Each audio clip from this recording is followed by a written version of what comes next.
అందరికీ నమస్తే అండి. ఒక్కొక్కసారి జడా శ్రవణ్ కుమార్ గారిని చూస్తూ ఉంటే ముచ్చటేస్తూ ఉంటుంది. చాలా బాగా మాట్లాడతాడు, చాలా పెద్ద పెద్ద మాటలు కూడా మాట్లాడతాడు.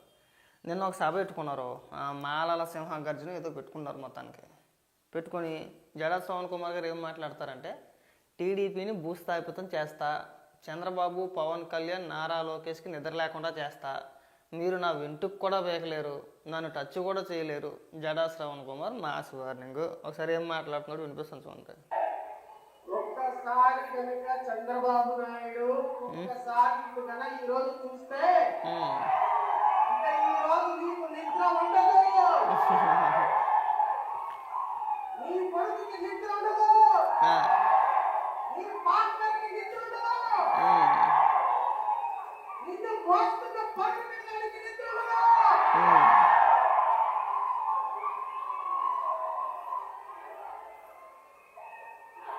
నీకు 165 సీట్లు ఇచ్చి 11 సీట్లుగా పట్టుకు పంపిన జగన్మోహన్ రెడ్డి ఒక్కసారి చూడు. జగన్మోహన్ రెడ్డి ఏదైనా అంటే మనసు రాదన్నమాట, అదో రకమైన ప్రేమ. ఈ పనోడికి గత ఎన్నికల్లో వచ్చిన ఓట్లు ఏంటంటే ఇదిగో ఇక్కడ ఉంటే చూడండి, శ్రవణ్ కుమార్ జడ 416 ఓట్లు వచ్చినాయి. నీకు వచ్చిన ఓట్లు ఎన్ని? నువ్వు ఎమ్మెల్యేగా పోటీ చేస్తే ఒక నియోజకవర్గంలో నీకు వచ్చిన ఓట్లు 416. మనం మాట్లాడేటప్పుడు మనకు వచ్చిన ఓట్లు ఏదైతే ఉన్నాయో ఆ 416 వాటిని దృష్టిలో పెట్టుకొని మనం మాట్లాడాలి. చాలా మాటలు మాట్లాడాడు అన్న, మామూలు మాటలు కాదు. మాలల పంతం చంద్రబాబు అంతం, అంటే చంద్రబాబు నాయుడు గారు అంతం, మాలల పంతం అంట. చంద్రబాబు నాయుడు గారు వీళ్ళందరికీ కూడా మొదటి శత్రువు అంట, జగన్మోహన్ రెడ్డి రెండవ శత్రువు అంట, పవన్ కళ్యాణ్ గారు మూడవ శత్రువు అంట, మోడీ గారు 4వ శత్రువు అంట. మీకు శత్రువులు అవ్వచ్చేమో, ఎందుకంటే ఈయన గత అంటే ఈ 24కు ముందు తెలుగుదేశం పార్టీ నుంచి తాడికొండ టికెట్ ఆశించాడు. అది ఎప్పుడైతే ఇవ్వను అన్నారో అప్పుడు కానించి చంద్రబాబు నాయుడు గారికి, తెలుగుదేశం పార్టీకి, కూటమికి వ్యతిరేకంగా మాట్లాడడం మొదలుపెట్టాడు. అంటే 2014 నుంచి 2019 వరకు కూడా వ్యతిరేకంగానే మాట్లాడాడు. ఆ తర్వాత జగన్మోహన్ రెడ్డి ముఖ్యమంత్రి అయిన తర్వాత ప్రభుత్వానికి వ్యతిరేకంగా మాట్లాడితే కాస్త అటెన్షన్ వచ్చింది కదా, కాస్త మనకు పేరు సంపాదించుకోవచ్చు అనే ఉద్దేశంతో మొదలెట్టాడు. అదే క్రమంలో చంద్రబాబు నాయుడు గారికి బంద్ చేయడం మొదలుపెట్టాడు. టికెట్ ఇవ్వని తర్వాత వ్యతిరేకించడం మొదలుపెట్టాడు. ఆ తర్వాత ఒకనొక సందర్భంలో ఏహా టీవీలో ఏదో అనుకుంటా ఒక యూట్యూబ్ ఛానల్కి ఇచ్చిన ఇంటర్వ్యూలో, లేదంటే ప్రెస్ మీట్ పెట్టి మాట్లాడినప్పుడు తెలియదు కానీ, మీరు గతంలో చంద్రబాబు నాయుడు గారిని పొగిడారు కదా, ఇప్పుడు మీరు ఏదైతే విమర్శిస్తున్నారో TV5, ABN, ఈనాడు అని చెప్పేసి అని ఆ ఛానల్స్లోనే కూర్చొని మాట్లాడారు కదా అని అడిగితే, నాకు రాజకీయంగా ఎదగాలని కోరుకుంది. నేను ఎప్పుడు రాజకీయ అరంగేట్రం చేయాలి, ఇప్పుడు ఎలా మాట్లాడాలి, ఏ విధంగా మాట్లాడాలని నాకు తెలుసు, నా వ్యూహం నాకు ఉంటుందని చెప్పేసి మాట్లాడిన వ్యక్తి ఇప్పుడు కూడా సేమ్ అంతే. ఆయన రాజకీయ లబ్ధి కోసం, ఆయన స్వలాభం కోసం మన వాళ్ళందరినీ ఒక మీటింగ్ పెట్టేసుకొని అక్కడ అందరిని పిలిచేసి మాలందరికీ చంద్రబాబు నాయుడు గారి శత్రువునో, జగన్మోహన్ రెడ్డి శత్రువునో, లేదంటే పవన్ కళ్యాణ్ గారి శత్రువునో, మోడీ గారి శత్రువునో చెప్పేసి వీళ్ళు ఎదగడమే తప్పితే వీళ్ళ వల్ల కులానికి కానీ వీళ్ళ అనుచరులకు కానీ ఎలాంటి ఉపయోగం ఉండదు, ఎవరికి ఉండదండి. చంద్రబాబు నాయుడు గారి హయాంలో బాగుపడ్డ దళితులు ఉన్నారు, అలాగే జగన్మోహన్ రెడ్డి హయాంలో కూడా ఎంతో కొంతమంది దళితులు బాగుపడ్డ వాళ్ళు ఉండే ఉంటారు. అలాగే అన్ని పార్టీల్లోనే ఉంటారు, అన్ని పార్టీల్లో కూడా లబ్ధి పొందే ఉంటారు. కానీ వీళ్ళు మాత్రమే రాజకీయ నిరుద్యోగులు మాట. ఎందుకు వచ్చిన పనికి మాటలు మనకు అయ్యి రెచ్చగొట్టే విధంగా మాట్లాడకూడదండి. మనం ఒక సభ పెట్టేసుకోవడం తప్పులేదు, సభ పెట్టుకోవడం తప్పులేదు.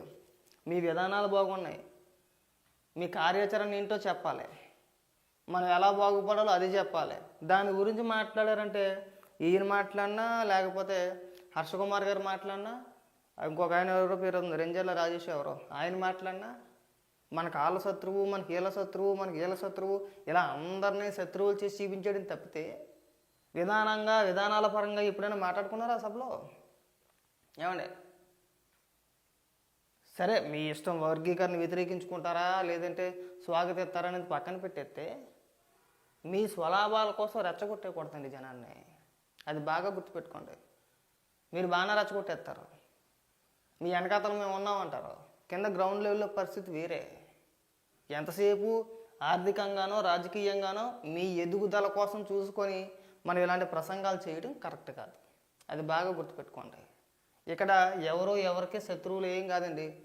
రాజకీయాల్లో ఎవరికి శాశ్వత శత్రువులు ఉండరు, మిత్రులు ఉండరు.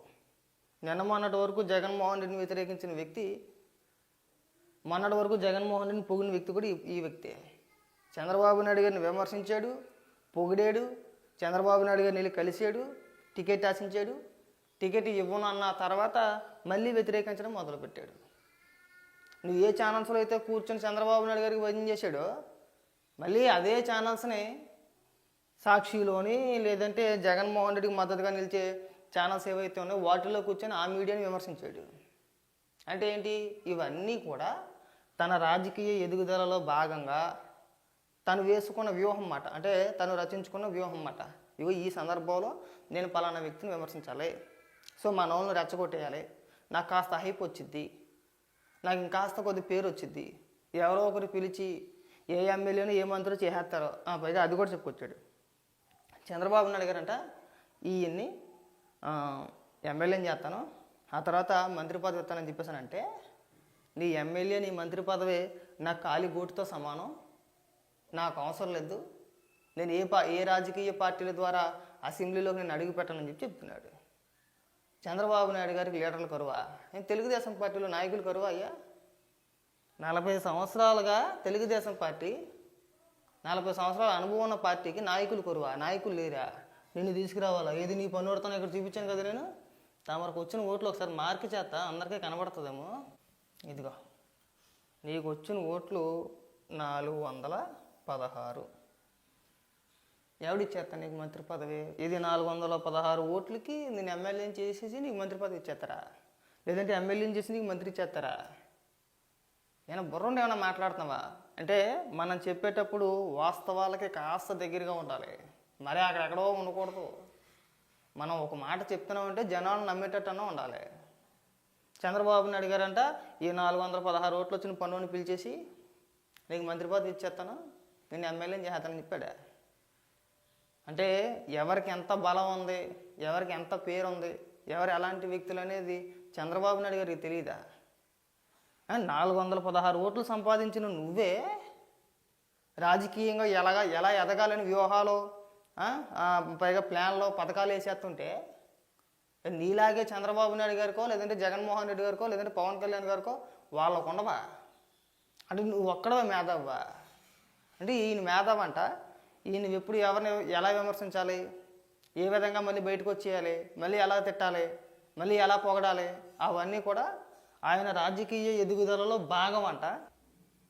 అవే ఎత్తుగడలో నీకు ఏ విధమైన ప్లాన్స్ ఉన్నాయో అలాంటివి అందరికీ ఉంటాయి. అవి బాబు నువ్వు ప్లాన్ వేయగానే పడిపోతారు వాళ్ళు. చంద్రబాబు నాయుడు గారు కావచ్చు, జగన్మోహన్ రెడ్డి గారు కావచ్చు, లేదంటే పవన్ కళ్యాణ్ గారు కావచ్చు, నీకంటే 4 ఆకులు ఎక్కువ వేసేది వేరు రాజకీయాల్లో.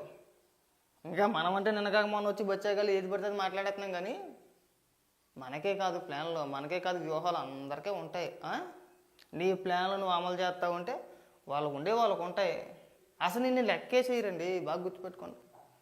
జడా శ్రవణ్ కుమార్ అనే వ్యక్తిని తెలుగుదేశం పార్టీ కానీ లేదంటే జగన్మోహన్ రెడ్డి కావచ్చు, పవన్ కళ్యాణ్ గారు కావచ్చు, మోడీ గారు కావచ్చు, అసలు నిన్ను లెక్క చేయరు నిన్ను. ఎందుకంటే నీ సంగతి బాగా తెలుసు అందరికీ కూడా. ఎప్పుడు ఎలా మాట్లాడతావో, ఎవరికి సపోర్ట్ చేస్తావో, ఎవరిని విమర్శిస్తావో నీకే తెలియదు. ఏమన్నా అంటే అది నా రాజకీయ ఎదుగుదలలో భాగం అంటావు. అలాగే అందరికీ ఉంటాయి. కాబట్టి దయచేసి నోరు పారేసుకోవద్దు. నోరు పారేసుకొని మన కులాన్నో, మన అనుచరులను, మన వర్గాన్నో రెచ్చగొట్టేసి వాళ్ళ వల్ల నువ్వు స్వలాభం పొందాలని చెప్పని చూడొద్దు. దయచేసి ఇది గుర్తుపెట్టుకోండి బాగా. ఇలాంటి వ్యక్తులు చేసే వ్యాఖ్యలు ఎప్పుడైనా సరే వాళ్ళ స్వలాభాల కోసమే ఉంటాయి. ఇప్పుడు ఎమ్మెల్యే టికెట్ ఇవ్వలేదు కాబట్టి ఈయన పెద్ద పెద్ద ఉపన్యాసాలు ఇస్తున్నాడు. గతంలో జగన్మోహన్ రెడ్డి ముఖ్యమంత్రిగా ఉన్నప్పుడు ఇలాంటి సభ ఎక్కడైనా ఎప్పుడైనా పెట్టుకున్నారా మీరు? అసలు ఆ హర్షకుమార్ గారు కానీ, మీరు కానీ, ఆ రేంజర్ల రాజేష్ అంతే అనుకుంటా, రాజేష్ అనుకుంటాను, ఆయన కానీ ఎప్పుడైనా సరే ఇలా పెద్ద సభ పెట్టేసుకుని ఏ రోజైనా మాట్లాడారా? దళితుల పైన దాడులు జరిగాయి, చంపేసి డోర్ డెలివరీలు చేశారు, ఇంటికి పార్సిల్ పంపించారు, ఎక్కడికెక్కడికి అనదొక్కడిమే. డాక్టర్ సుధాకర్ కానించి అందరినీ తొక్కుకుంటా హింసించి సీతనారంలో శిరోముండనం కేసు ఒకటి, వాటిపైన ఇలాంటి ఒక సభ పెట్టుకుని ఏ రోజైనా స్పందించగలిగారా? లేదు. ఎందుకు? కేసులు ఎట్లా అవలేతాడనా? జగన్మోహన్ రెడ్డి అంటే భయమా కదా? మరి ఇప్పుడు ఇంత స్వేచ్ఛగా పెట్టుకోగలుగుతున్నారు కదా, ఇంక మిమ్మల్ని ఎవరు దొక్కేస్తున్నాడు ఇక్కడ? ఇగో తెలుగుదేశం పార్టీలో ఉన్నారు దళితులు, అలాగే వైఎస్ఆర్సీపీ పార్టీలో కూడా ఉన్నారు, మంత్రులుగా ఉన్నారు, మంత్రులుగా చేశారు. మీరు ఖాళీ రాజకీయ నిరుద్యోగులు అంతే, రెచ్చగొట్టేసి మనం పబ్బం గడిపేసుకోవాలని చెప్పేసి అని. కాబట్టి దయచేసి రిక్వెస్ట్ మాట ఇది, ఇంకెప్పుడు కూడా ఇలాంటి రెచ్చగొట్టే వ్యాఖ్యలు చేయమాకండి. తెలుగుదేశాన్ని భూస్థాపించి హత్త, ఎవడో నన్ను ఇంటికి పీకలేడు, సేమ్ డైలాగులు ఉంటాయి ఇక్కడ. ఎవడింటికులు పీకేడు, ఆడి పీక్కోవడానికి టైం ఉండదు అక్కడ. బాగా గుర్తుపెట్టుకోండి, ఆడింటికి అడిగి పీక్కోవడానికే టైం ఉండదు. నువ్వు ఎవడో ఇంటికి నేను పీకేస్తానంటే హాస్యాస్పదం, నవ్వుతారంతే. ఇలాంటి వ్యక్తులు, ఇలాంటి మాటలు తెలుగుదేశం పార్టీ ఎన్నో సంవత్సరాలుగా చూస్తుంది, ఇప్పటి నుంచి కాదు, దశాబ్దాలుగా. ప్రతి ఒక్కరూ కూడా నేను తెలుగుదేశం పార్టీని లేకుండా చేసేస్తా, భూస్థాపితం చేసేస్తా అన్న వ్యక్తులు అందరూ కూడా పేర్లు గుర్తులేవు, కానీ మహానుభావులు ఎక్కడున్నారో కూడా తెలియదు. దయచేసి ఇలాంటి మాటలు గుర్తుపెట్టుకోండి బాగా.